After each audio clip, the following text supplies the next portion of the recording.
Law Prem Prakash पर आज आपका हार्दिक स्वागत है। मैं कई दिनों बाद आपके सामने आया हूं। आज मेरे पास बहुत सारे मित्रों के लगातार संदेश आ रहे थे कि आजकल कोई वीडियो नहीं आ रहा, तो आज हम एक वीडियो की तैयारी में लगे हुए थे पिछले काफ़ी समय से, क्योंकि ये एक बहुत ही अहम केस से जुड़ा हुआ मुद्दा था और इसके एक महत्वपूर्ण गवाह को आज आपके सामने मैं ला रहा हूं और आप जानिएगा उनसे कि किस प्रकार से अपराधियों के खौफ में जीते हैं अहम गवाहों को कैसे डराया धमकाया जाता है, कैसे गवाहों को तोड़ा जाता है। और आपने कई केस देखे होंगे कि जिनमें गवाह टूट गए और बड़े बड़े बदमाश बरी हो गए, लेकिन ये एक ऐसा केस है जिसके बारे में आज हम चर्चा करने जा रहे हैं कि जिसमें गवाह नहीं टूटे, सभी तरह के प्रेशर, सभी प्रकार के हथकंडे अपनाए गए, लेकिन गवाह नहीं तोड़े जा सके और इसमें सजा हो गई। तो मैं मिलाने जा रहा हूं आपको एक महत्वपूर्ण गवाह से। हमारे सामने हैं आज नीतीश कटारा हत्याकांड के अहम गवाह श्री अजय कटारा जी। और सरनेम भले ही एक है, लेकिन ये आपस में इनका कोई रिश्तेदारी नहीं है, कोई कनेक्शन नहीं है। और देखिए, अभी आपने एक मूवी देखी होगी, एक बंदा ही काफ़ी है। ठीक उसी प्रकार से काफ़ी सारे गवाहों को तोड़ दिया गया, लेकिन ये गवाह टस से मस नहीं हुए और आज भी पुलिस सुरक्षा में रहते हैं। इनके जीवन को गंभीर खतरा है, लेकिन मेरे अनुरोध पर ये आज शामिल है आपके। आइए अजय कटारा जी, आपका हार्दिक स्वागत है। नमस्कार और आपका बहुत बहुत धन्यवाद। आपने मुझे सत्य के लिए बुलाया, सच्ची बात करने के लिए बुलाया और मैं सर आपका बहुत बहुत दिल से सहृदय धन्यवाद करता हूँ और आप के मार्गदर्शन में हमेशा चलने के लिए ईश्वर से प्रार्थना करूँगा। तो अजय जी, आज मुझे ये बताइए कि एक गवाह के लिए, जो किसी महत्वपूर्ण हत्याकांड का गवाह हो, उसके लिए क्या क्या खतरे हैं? सर, महत्वपूर्ण जो गवाह होते हैं, पहले तो सर मैं आपको थोड़ा सा निवेदन ये करूँगा कि जो हाई प्रोफाइल केस होते हैं, जिसके विक्टिम की फैमिली पर हाई प्रोफाइल जो क्रिमिनल्स होते हैं वो काफ़ी प्रभाव डालते हैं और प्रभाव इस हद तक डालते हैं कि उसके परिवार पर, उसके रिश्तेदारों पर, उसके माता पिता पर, उनके वकीलों पर सारे हथकंडे वो लोग अपनाते हैं। और इसके लिए उदाहरण मैं आपको बताता हूँ। मैं नीतीश कटारा हत्याकांड का प्राइम विटनेस हूँ और इस केस में सभी गवाह डीपी यादव के और उसके गैंग के डर की वजह से मुकर गए थे, पर लेकिन मैंने न्याय हित में और जनहित में और ईश्वर को साक्षी मानकर मैंने सत्य के लिए गवाही दी। तो गवाही देने के बाद डीपी यादव ने मुझ पर बहुत अत्याचार किए और उन अत्याचारों को मैं आपसे शेयर कर रहा हूँ, क्या क्या डीपी यादव ने मुझ पर अत्याचार किए। इसकी मैं बैकग्राउंड बता देता हूं आपको कि नीतीश कटारा एक नौजवान था, 23 वर्ष का, इंडियन बिजनेसमैन, एग्जीक्यूटिव, दिल्ली में। इनकी हत्या हो जाती है, गाजियाबाद से अपहरण किया जाता है, लाश मिलती है बुलंदशहर में। Finally case honourable supreme court के निर्देश पर दिल्ली ट्रांसफर होता है और वहां से इसको सजा मिलती है। नीतीश कटारा के पिता एक बहुत बड़े ब्यूरोक्रेट थे, मदर एक वेल एस्टैब्लिश्ड और बहुत ही रिनाउंड टीचर्स थी। तो ये प्रोफाइल था। और उसके बाद डीपी यादव का जो आपने प्रोफाइल देखा होगा, ये बहुत बड़ा बाहुबली, शराब के बिजनेस से जुड़ा हुआ और तमाम अवैध व्यापार इनके नाम में थे, जो गाजियाबाद, बुलंदशहर, दिल्ली, पश्चिम उत्तर प्रदेश ही नहीं वरन कई राज्यों में इनका आपराधिक इतिहास था। तो आगे बताएंगे अजय कटारा जी कि क्या रहा घटनाक्रम। सर, घटनाक्रम ये था कि 16-17 फरवरी 2002 की रात को डायमंड हॉल में एक नीतीश कटारा और विकास यादव, भारती यादव, इनकी फ्रेंड की शादी थी। उसमें नीतीश कटारा आए हुए थे और ये लोग षड्यंत्र बनाकर जानबूझकर इसको, नीतीश कटारा को वहाँ से लेकर चले गए। और ये घटना मैंने अपनी आंखों से देखी थी, यही बात मैंने पुलिस को बताई थी और पुलिस ने मेरे बयान दर्ज किए थे, एसएचओ साहब ने और आईओ साहब ने किए थे। तो डीपी यादव को ये पता लगा कि ये जो गवाह है ये अजय कटारा है और इसने मेरे घर से, आगरा से परिवार रजिस्टर की नकल वकल सारी निकलवाई। तो वहाँ पर कहीं ये साबित नहीं कर पाया है कि मैं नीतीश कटारा से कोई रिलेशन है। तो मुझे उस समय यहाँ पर एसएसपी होते थे श्री प्रशांत कुमार साहब, जो इस समय डीजी लॉ एंड ऑर्डर हैं उत्तर प्रदेश के। तो उन्होंने भी जो है मुझे उसी दौरान सुरक्षा मुहैया कराई थी और ये कहा था कि आपको डरना नहीं है, जो सत्य है आपको वो बोलना है। और मैं उसी पे आज तक कायम रहा। और मेरे पे जो डीपी यादव ने जो अत्याचार किए उसकी मैं कहानी आपको थोड़ा सा मतलब ब्रीफ में बता देता हूँ। यह है कि जब डीपी यादव मुझे धन बल का लालच दिया, पैसे का लालच दिया, तो मैंने वो नहीं ठुकरा दिया। तो फिर डीपी यादव ने मेरे ऊपर अत्याचार करना चालू कर दिया। सबसे पहले उसने मेरी कमजोर कड़ी मेरी पत्नी पर अटैक किया, पत्नी को तोड़ा, उसके मायके वालों को सेट किया। तो उनको पैसा वैसा दिया। तो मेरे खिलाफ मेरी पत्नी से ही मेरे 4 पुलिसकर्मी जो उत्तर प्रदेश पुलिस के थे उनके खिलाफ दहेज का, मेरे माता पिता के खिलाफ, मेरे भाइयों के खिलाफ, उनकी बहुओं के खिलाफ, टोटल 11 व्यक्तियों के खिलाफ दहेज का मुकदमा दर्ज करा दिया कि अजय कटारा 3 लाख रुपए दहेज मांग रहा है। जबकि मैं 100 करोड़, 50 करोड़, 20 करोड़ की कई ऑफर कई बार जो डीपी यादव ने मुझे दी, जिनको मैं ठुकरा चुका था। तो वो मुकदमा एसएसपी गाजियाबाद थे उसमें नवीन अरोड़ा साहब, उन्होंने सेम डे उसमें फाइल रिपोर्ट लगा दी उस मुकदमे में और जांच करके रिपोर्ट लगाई और एसओ को सस्पेंड किया उसमें, जो कभी नगर एसओ जो था, कि तुमने झूठा मुकदमा कैसे लिख दिया अजय कटारा के खिलाफ और उसके खिलाफ। तो यहाँ से मेरा प्रताड़ना शुरू की डीपी यादव ने। उसके बाद जब निर्भया कांड हुआ तो डीपी यादव को लगा कि इसमें जो जिस पर भी केस लड़की का कोई लग रहा है वो आदमी चाहे झूठा हो, सत्य हो या असत्य हो, जेल जा रहा है।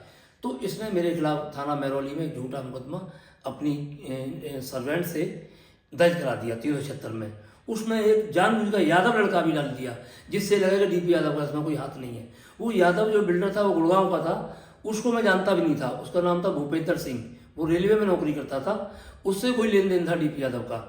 तो जब थाने में मुझे वो मिला तो मैंने पूछा भाई आप कौन हैं? तो कह रहा था मैं भी इसमें, मुझे भी नाम है इसमें। तो मैं तो आपको जानता नहीं। वो कह रहा मैं आपको नहीं जानता हूँ। और वहाँ आईओ भी था, पुलिस भी थी, डीसीपी साहब भी थे, एसीपी भी थे, सब लोग इकट्ठे थे। तो वहाँ पर उन्होंने उस लड़की को बुला लिया जिसने मेरे खिलाफ 376 का मुकदमा दर्ज किया मेरे भूपेंद्र के खिलाफ। तो लड़की ने मुझसे आधे घंटे बात करी और आधे घंटे तक वो मुझे नहीं पहचान पाई मैं कौन हूँ। जब मैंने कहा भाई तुमने जो अजय कटारा के खिलाफ मुकदमा लिखाया है उसको पहचानती हो? तो कहती है फोटो मीडिया में देख के, मोबाइल में देख के कि यही है अजय कटारा। तो फिर वहाँ के डीसीपी साहब ने कहा कि तुम तो जानती तक नहीं, झूठा मुकदमा दर्ज कर रही हो। तो फिर उसने कहा नहीं मैं इस मुकदमे में विड्रॉ ले रही हूँ और ये मुकदमा मैंने किसी के दबाव में किया है। फिर बाद में बात खुल के आई कि वो डीपी यादव की सर्वेंट थी और उसने अपने लालच में, किसी लालच में मुकदमा किया था। वो मुकदमा एफआईआर कोर्ट में स्वीकृत भी हो गई, खत्म हो गया। उसके बाद फिर एक मुकदमा इसने मेरा बदायूं में किया, उस मुकदमे को माननीय उच्च न्यायालय इलाहाबाद ने खारिज किया।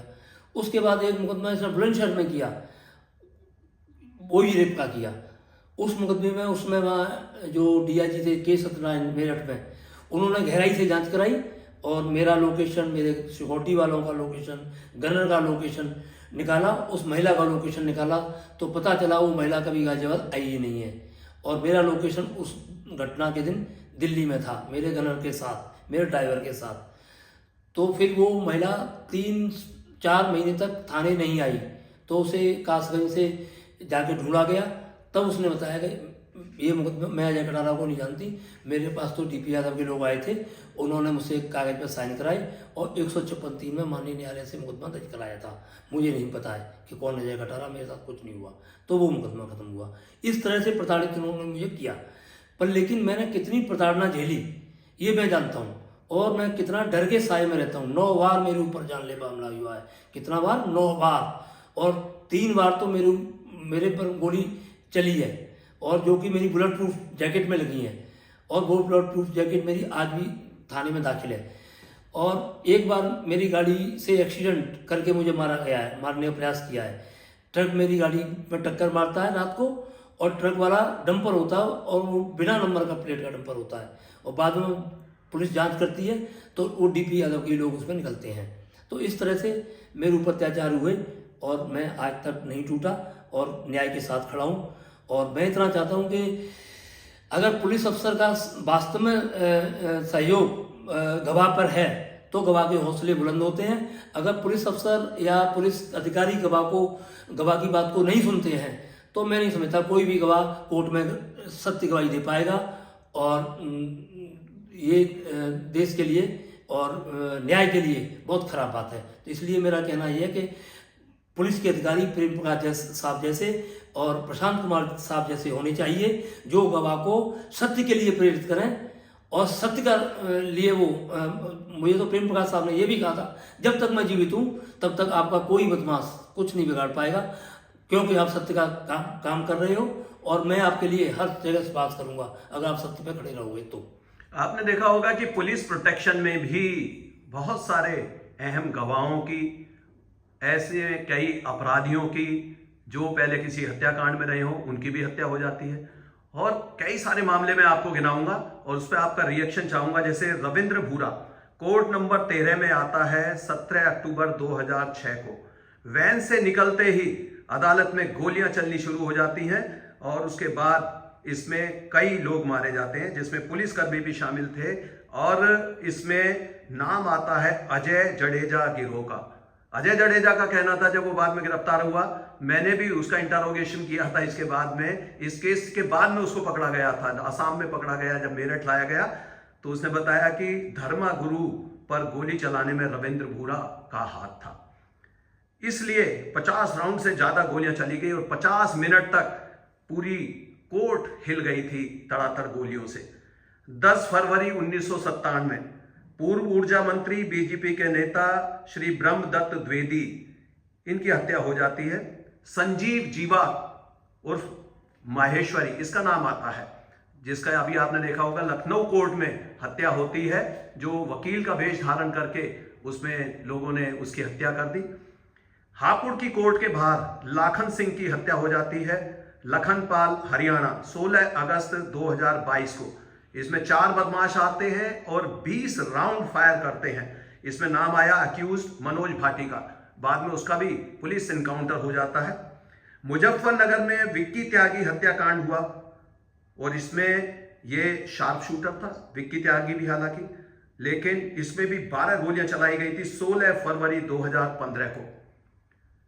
यूपी बार काउंसिल की अध्यक्ष की हत्या हो जाती है आगरा कचहरी में 12 जून 2019 को। इसमें मिस दरवेश यादव, इनकी 5 गोली लगती हैं और जो सहयोगी वकील था उन्हीं का नाम आया इसमें। मुरादाबाद कचहरी के बाहर ब्लॉक प्रमुख की हत्या हो जाती है 24 फरवरी 2015 को। डिलारी का ब्लॉक प्रमुख इसमें मारा जाता है, योगेंद्र उर्फ भूरा। इसी तरह बिजनौर कोर्ट में गोली चलती है 19 दिसंबर 2019 को, जिसमें history sheeter Shahnawaz Tihar jail से जब लाया गया तो उसको 11 गोली मारी जाती है। गोरखपुर में 21 जनवरी 2022 को रेप के आरोपी को लड़के के पिता ने मार दिया। अनिल दुजाना पर 65 केस थे, किसी में कोई गवाही नहीं हुई, सब छूटते चले गए। लेकिन ये बहुत सारे एग्जाम्पल हैं जो डराने के लिए काफी हैं आप जैसे अहम गवाहों को। और बदमाशों का हालांकि हश्र वही होता है कि बाद में उनको गोली ही लगती है, लेकिन किस तरीके से आपने इतनी लंबी ये जो परीक्षा थी उसको पास किया, और क्या मशवरा देना चाहेंगे अपने जैसे और गवाहों को जिससे कि सजा हो सके लोगों को? सर, सबसे पहले तो गवाह थोड़ा सा गवाह को डरना नहीं चाहिए, क्योंकि अभी हमारे देश में अच्छे लोग हैं, अच्छे अधिकारी भी हैं। मैं ये नहीं कहूँगा हमारे देश में अच्छे अधिकारियों की कमी है, एक से एक अच्छा अधिकारी है, एक से एक बढ़िया अधिकारी है, बशर्ते कि आप अपनी बात अधिकारी को सही तरीके से बता सकें। बहुत से गवाह बेचारे अपनी बात को पटल पर नहीं रख पाते हैं, तो वो अधिकारी उससे संतुष्ट नहीं हो पाते हैं। तो सबसे पहले तो अधिकारी को आप संतुष्ट कर दो कि साहब मैं इस केस का गवाह हूँ और ये चीज़ मेरी सही है, ये फैक्ट है और मुझे वास्तविक खतरा है, ये अधिकारी को, पुलिस अधिकारी के माइंड में आ जाना चाहिए। अगर आप स्टेटस सिंबल के लिए सुरक्षा ले रहे हैं तो कोई भी अच्छा पुलिस अधिकारी क्यों सुरक्षा देने में इसलिए पीछे हटता है कि एक पुलिसकर्मी का खर्चा करीब 1.25 लाख रुपए सरकार का आता है, और सरकार कौन है? हम जनता ही सरकार है। तो वो अधिकारी देश हित के लिए बने हैं, देश की पहले सोचते हैं, पर लेकिन वो गवाह की भी सोचते हैं, वो व्यक्ति की भी सोचते हैं। वो उनका फर्ज है कि हम नागरिक को सुरक्षा दें और सही नागरिक को सुरक्षा मिले। इसलिए अपनी बात अधिकारी को जब भी आप करें दिल खोल कर करें और सही बात बताएं, सर हमको वास्तविक खतरा है। मैं नहीं समझता हूँ कि कोई भी ऐसा अधिकारी आपको सुरक्षा नहीं देगा। मुझे आज 22 सालों से सुरक्षा प्राप्त है। कई बार हमारे एसएसपी गाजियाबाद बदले गए, आए गए, किसी ने मेरी सुरक्षा कम की, किसी ने बढ़ाई, किसी ने घटाई। मैं गया, उनसे मिला, मैंने अपनी बात बताई कि साहब डीपी यादव गाजियाबाद का पूरे हिंदुस्तान का डॉन व्यक्ति है, मैंने ये गवाही दी है, मैंने ये न्याय हित में काम किया है। तो उन्होंने मेरी पुनः सुरक्षा वापस भी कराई है। ऐसा नहीं है मेरी सुरक्षा कम करी फिर हटा दी, फिर कराई भी है और बढ़ाई भी है। मुझे इसमें दिल्ली पुलिस और उत्तर प्रदेश पुलिस दोनों सुरक्षा दे रही हैं, क्योंकि एक बार मेरी पुलिस सुरक्षा में डीपी यादव सेंध लगा चुका है। मेरे गनर से उसने तय किया था मैं आपको एक मोटी रकम दूंगा और 50-50 लाख रुपए में सौदा किया। 2014 की बात है, 4 जनवरी 2014 डेट इसलिए बता रहा हूँ क्योंकि वो 3 पुलिसकर्मियों ने एसएसपी गाजियाबाद को एफिडेविट लिखित में दिया था कि साहब ये मेरे एक साथी है, वो पैसे की बात कर रहा है, जय कटारा को कुछ बदमाश मोटरसाइकिल पे आएंगे, वो मारेंगे, हम लोग उनको मार देंगे जिससे सबूत खत्म हो जाएगा और हम लोगों का प्रमोशन भी हो जाएगा, पैसा भी मिल जाएगा। ये डीपी यादव की इच्छा है, डीपी यादव ये चाहता है। उसमें जांच हुई, जांच सही पाई गई, वो 4 गनर मेरी सुरक्षा से हटाई गए। उसके बाद नए गनर आए, उनको समझाया गया, आरआई साहब ने समझाया, एसएसपी साहब ने समझा कर भेजा और ये कहा कि साहब बिकना मत और चाहे कुछ भी हो। और उसके बाद फिर मैं सुप्रीम कोर्ट गया, माननीय न्यायालय में, ये सब चीज़ मैंने रखी तो मुझे दिल्ली पुलिस की सुरक्षा प्राप्त हुई। अब 2 स्टेट की सुरक्षा मेरे साथ रहती है, तो गवाह को डरना नहीं चाहिए। और तीसरी बात, गवाह को डराने वाले बहुत लोग मिलेंगे, उसके पास आएंगे कि वो आदमी फलाना ये करता है, वो ये करता है। मुझे भी कहते थे कि डीपी यादव कैमरे के सामने वहाँ पार्लियामेंट में बैठा रहेगा, पार्लियामेंट में वो एमपी है, राज्यसभा सांसद है और तुम्हारा पूरा परिवार साफ कर देगा और पता भी नहीं चलेगा। तो इन फिजूल चीज़ पर ध्यान नहीं देना चाहिए और डरना नहीं चाहिए, क्योंकि पुलिस के साथ साथ ऊपर ईश्वर भी है, भगवान भी है। अगर भगवान ने जो आपका जीवन लिखा हुआ है तो आप जिएंगे, और उसके यहाँ से अगर लाइन कटती है तो फिर तो सभी को जाना है। अजय कटारा जी, आप दिल्ली, उत्तर प्रदेश, हरियाणा, पंजाब, तमाम प्रदेशों के न्यायालयों में अक्सर गवाही के लिए जाते रहते हैं। आपने देखा होगा कि मैंने बहुत सारे केसेस बताए, न्यायालय के अंदर घुसकर, न्यायालय के बाहर, वहां की सुरक्षा में क्या गंभीर खामियां हैं जो पुलिस सुरक्षा मजबूत की जा सकती है जिससे कि वहां इस प्रकार की घटनाएं ना हो। तो क्या सुझाव देना चाहेंगे आप? सर, सबसे पहले मैं ये कहना चाहूँगा, जो मैं महसूस करता हूँ, जो न्यायालयों में बाहर गेट पे सुरक्षा जो लगी होती है वो भी हमारा ही अंग है, हमारे भाई हैं। वो केवल यूनिफॉर्म पहनते हैं, पर लेकिन उनके जो अंदर है वो व्यक्ति ही है। जैसे हमारा शरीर है, ऐसे ही उनका शरीर है। उसकी वर्दी को देख के लोग जो कुछ हाई प्रोफाइल जाते हैं तो वो सोचते हैं कि ये हमारी तलाशी क्यों ले रहा है, ये हमको परेशान क्यों कर रहा है, ये हमको रोक क्यों रहा है। तो उससे वो लड़ाई झगड़ा करना चालू कर देते हैं। और वो लोग केवल जो सुरक्षा कर रहे हैं वो हम लोगों की सुरक्षा कर रहे हैं, आम पब्लिक की सुरक्षा कर रहे हैं और न्याय हित में काम कर रहे हैं। उनको तनख्वाह इसी बात की मिल रही है कि कोई भी संदिग्ध व्यक्ति कोर्ट परिसर में घुस ना पाए, चाहे वो वकील के ड्रेस में हो, चाहे वो गवाह के रूप में हो, चाहे वो पुलिस के रूप में हो। वो पुलिस की भी तलाशी लेती है, कोई वर्दी पहन के कोई बदमाश ना आ जाए, उसका आई कार्ड भी देखती है। पर लेकिन वहाँ थोड़ा सा मनोबल पुलिस का इसलिए कम हो जाता है क्योंकि वहाँ कोर्ट सिस्टम लागू है। मतलब न्याय प्रणाली सबसे बड़ी, जो देश की सबसे बड़ी संस्था है, वो वहाँ विराजमान है। तो वो सोचते हैं कि जज साहब का यहाँ इतना खौफ है, यहाँ बदमाश आ ही नहीं सकते। पर लेकिन सबसे ज़्यादा बदमाश जो है कोर्ट कचहरी और जेलों में ही रहते हैं। ये माइंड में पुलिसकर्मियों को जरूर होना चाहिए कि जहाँ हम सुरक्षा दे रहे हैं, सबसे ज़्यादा क्रिमिनल लोग कचहरी में आते हैं और जेल में होते हैं। तो इसलिए जेल बहुत टफ और टाइट होती हैं, वहाँ का जेलर बहुत टाइट रहते हैं, क्योंकि वहाँ कोई शरीफ आदमी नहीं है जेल में, सारे क्रिमिनल हैं। इसलिए जेलर को वहाँ सख्त रहना पड़ता है, क्योंकि जेलर अगर सख्त नहीं होगा तो वो क्रिमिनल जो है अपने आचरण से बाहर हो जाएंगे। ये चीज़ है। अब और एक अंतिम महत्वपूर्ण प्रश्न आपसे पूछना चाहूंगा।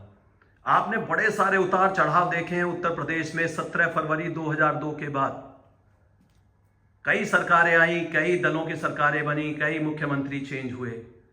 आज माननीय योगी आदित्यनाथ जी की सरकार, और इससे पूर्ववर्ती सरकारों में जो सुरक्षा व्यवस्था थी या जो शासन प्रशासन न्यायिक प्रणाली का जो खौफ है, उसमें क्या किस प्रकार का बदलाव देख रहे हैं? देखिए सर, मैं जो बोलूँगा मैं सत्य बोलूँगा, चाहे कुछ भी हो। जो 2002 में जब मायावती जी मुख्यमंत्री बनी थी तो बदमाशों में खौफ था, और इतना खौफ था कि बदमाश प्रदेश छोड़ छोड़ के भाग रहे थे, ये सत्य है। एक बार हमारे, मैं किसी नेता का नाम नहीं लूँगा, किसान नेता ने बहन जी के लिए कुछ कह दिया था। बाद में उसने नेता ने खुद कहा, मैंने टीवी पर देखा कि कुमारी बहन जी मेरी बहन है। तो इतना बहुत बड़ा नेता था, आज भी बहुत बड़ा नेता है उसका लड़का, ठीक है। तो बहुत अच्छी सरकार थी। उसके बाद एक और सरकार आई, मैं तो नाम ही ले देता हूँ, सपा की गवर्नमेंट आई। आह वाह, बहुत गुंडई थी, इतनी गुंडई थी जिसकी कोई सीमा नहीं थी। फिर 2007 में फिर बहन जी सरकार आई तो गुंडई थोड़ी सी कम हुई, पर लेकिन वो लास्ट में जो 2 साल सरकार रही बहन जी की, 10 और 11 और 12, उसमें ये सारे गुंडे माफिया पता नहीं किस ने शामिल कर लिए, जिसमें दद्दू यादव, डीपी यादव और पता नहीं कितने यादव थे, जिसकी वजह से माननीय बहन जी की छवि पर हल्का सा मैं समझता हूँ हल्का सा प्रभाव उनका कम हुआ। उसके बाद फिर एक सरकार आई, उसमें भू माफियागिरी, गुंडई, बदमाशी, मतलब जितनी चल सकती है चली। हाँ, फिर हमारे बाबा जी की सरकार आई 2017 में, और ये सरकार तो मैं समझता हूँ, जब मैं आज 50 साल का हूँ, 50 वर्ष में देखा है कि ऐसी सरकार अगर हर प्रदेश में आ जाए तो मैं समझता हूँ कि गुंडे, माफिया, क्रिमिनल ये भाग जाएंगे, या अपराध खत्म कर देंगे या अपने को ही खत्म कर लेंगे। मतलब इतना आज बाबा का नाम का खौफ है, ईमानदारी सरकार है, बुलडोजर का बहुत बड़ा खौफ है, और जो क्राइम है वो जीरो, मैं समझता हूँ छोटे मोटे तो अपराध होते हुए रहते हैं, पर लेकिन माफियाओं में बहुत बड़ा खौफ है, और हम लोग भी अपने को सुरक्षित महसूस करते हैं। तो आपका हार्दिक धन्यवाद। तो इसी प्रकार के महत्वपूर्ण गवाहों से मैं आपकी मुलाकात कराता रहूंगा, और आप जानिए कि हमारे क्रिमिनल जस्टिस सिस्टम में क्या क्या सुधार किए जा सकते हैं। ट्रेनिंग के लिए जो कर्मचारियों में क्या क्या और चीज़ें उनको मुहैया करानी चाहिए ताकि न्यायालय की सुरक्षा और मजबूत हो जाए, गवाहों की सुरक्षा काफ़ी मजबूत रहे, और जो हमारी न्याय प्रणाली है उसमें पूरा जो ड्यू प्रोसेस है उसके अनुसार हम शातिर क्रिमिनल्स को सजा दिला पाएं। तो इसके लिए देखते रहिए लॉ प्रेम प्रकाश। धन्यवाद। जय हिंद।